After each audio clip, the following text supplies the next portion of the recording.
So this time around, I have heard stories out of the Chimaev camp that Chimaev is training so hard and putting it on guys, elite level guys, like nothing you've ever seen before. I have heard Khamzat Chimaev wants people to go so hard with him to try to beat him and submit him and do. He's paying him.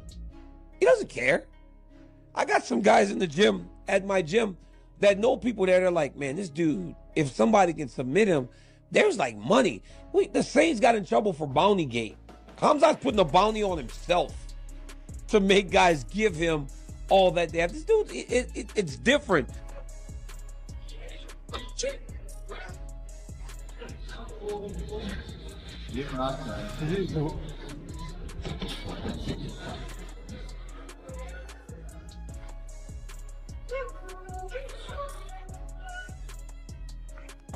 You know, I know Imamov and Khamzat kind of don't want to fight each other. I'm not really excited for that fight. Not a lot of people are, but the Strickland fight, I believe I faced Strickland. In the striking, he definitely beats Khamzat for sure. Khamzat, a problem to deal with when he has you on your back. We've seen that many times. With Strickland, what he does brilliantly, I took Strickland down, I think 7 times. The way he gets up to hold him down is incredibly hard. At Extreme Couture, where they train, they specialize in that cage wrestling and getting back to his feet. And Strickland's a lot stronger than people might think. I think he has a very good chance in that fight. Needs no nickname. He gets called lots of names by a lot of people because he's a controversial guy. But I'll tell you what, the way that he beat Alexander Fluffy Hernandez, the way that he put a beat down on him respectfully to Fluffy, the way that he finished him with that knee to the midsection, and then, to be honest, how he handled himself on the microphone, right? Fluffy's the definition of a man. He deserves this shot. Of course, he lost the belt to Dricus du Plessis. How's he going to do against Khamzat Chimaev? I don't know about that. Khamzat Chimaev is ridiculous. What is he, 15-0? He's a force. Dude, Strickland by round 5 TKO, bro. You know, the classic fucking UFC 308 when Chimaev was fighting Whitaker. The amount of people I saw. Dude, Bobby Knuckles by fucking round 5 TKO, dude. Dude, Bobby Knuckles is going to survive 4 rounds of Khamzat Chimaev and then TKO him in the 5th round. And they genuinely think Khamzat Chimaev is like Guram, dude. They talk about Khamzat's cardio like he's fucking Jose Medino, dude. I don't think he's going to drastically gas out fighting Sean Strickland. That's one reason why I'm picking him, despite the fact that I think Sean Strickland can get back up from the takedowns. He can scramble. The UFC has finally made one of the most talked about fights in the middleweight division official. And let me tell you, this is the kind of matchup that has fight fans absolutely buzzing right now. Sean Strickland and Khamzat Chimaev are set to face each other, and honestly, it is already getting massive attention from every corner of the MMA world. The matchup has serious history between these two. You can feel the tension just from their social media exchanges. And there is a clear, undeniable clash of styles between Strickland's striking and Chimaev's grappling dominance. Because of all that build-up and the fascinating style matchup we are looking at here, many analysts and commentators have started diving deep into their predictions and breakdowns. Here is a comprehensive look at what the fighting world and many experts are predicting about how this fight could actually play out when these two finally step into the octagon together.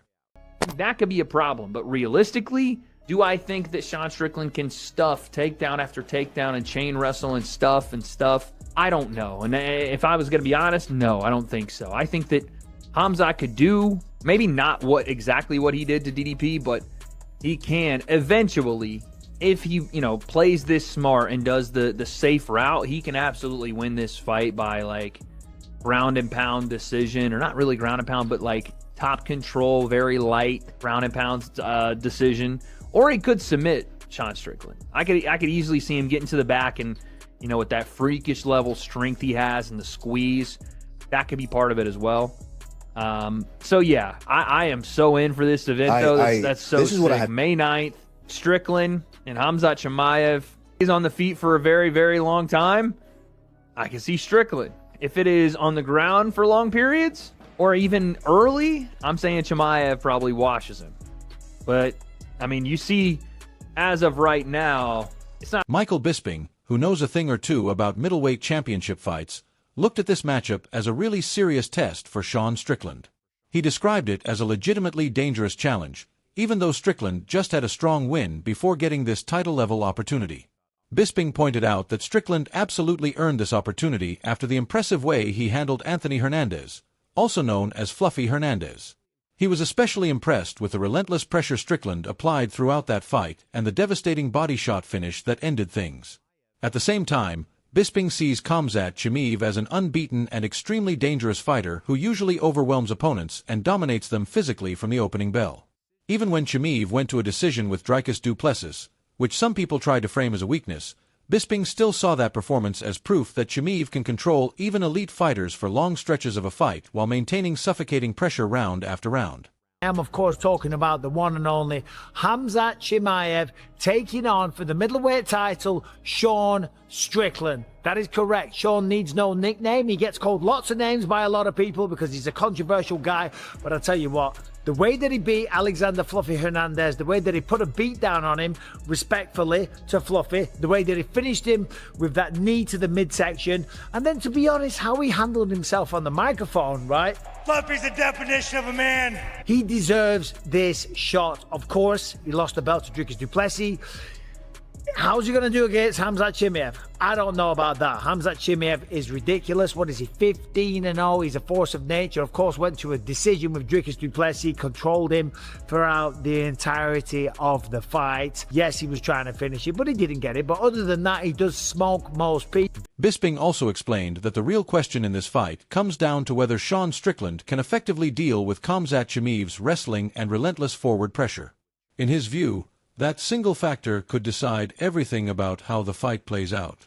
Strickland's striking style, built around a constant jab and steady forward pressure, works incredibly well when he can keep the fight standing and fight in boxing range. But Chimaev completely changes fights the moment he gets his hands on opponents and drags them into his world. Because of that, Bisping framed the matchup as Strickland trying to survive the grappling exchanges and defend those explosive takedowns long enough to turn the fight into a striking battle where he has the advantage. I know Imavov beat Kyle Bohayo, but when you look at it, Strickland's already beat Imavov. Yeah, it was a while ago, but a win's a win. And he just put a beat down and a stoppage on Fluffy, right? Imavov beat Kyle Bohayo by decision. And we all know this sport's about what have you done for me lately. There is a backstory between Chimaev and Sean Strickland. They have trained with one another. There's a bit of shit talk. There's going to be bad blood. We know that the lead up to the fight will be goddamn insane, right? Chimaev doesn't hold back. He talks shit, but in a kind of reserved way, but like he truly believes in himself. And Sean Strickland is just going to go on the full offensive. We know that. We know that. He's going to be talking some crazy shit. Dana even joked about it on the little show that we did there. He said they're going to need extra security for that fight during the fight week, leading up to the fight, after the fight, in the fight. It's going to be a mad one because Sean Strickland doesn't hold back. And you know what? Even if you don't like the shit that he says, you have to appreciate the entertainment value that he brings to the table. And then on top of that, the performances inside the octagon. That one against Fluffy, that was a different Sean. Bedtime MMA also spent time breaking down the wrestling exchanges and what those grappling sequences might actually look like in this matchup. In his opinion, Strickland will probably get taken down at some point. That seems almost inevitable considering Chimaev's power, timing, and aggressive wrestling style. But the real question is what happens after those takedowns occur. A lot of people overlook the fact that Strickland is actually very good at building back to his feet and escaping bad positions. He breaks grips well, fights hands intelligently, and works his way back to standing without giving up his back too easily or putting himself in submission danger. Because of those defensive skills, Bedtime MMA does not expect Chimaev to dominate him on the ground the same way he has dominated many other fighters. Instead, he expects multiple sequences where Chimaev secures the initial takedown and establishes control, but Strickland eventually works his way back to his feet through smart defensive grappling.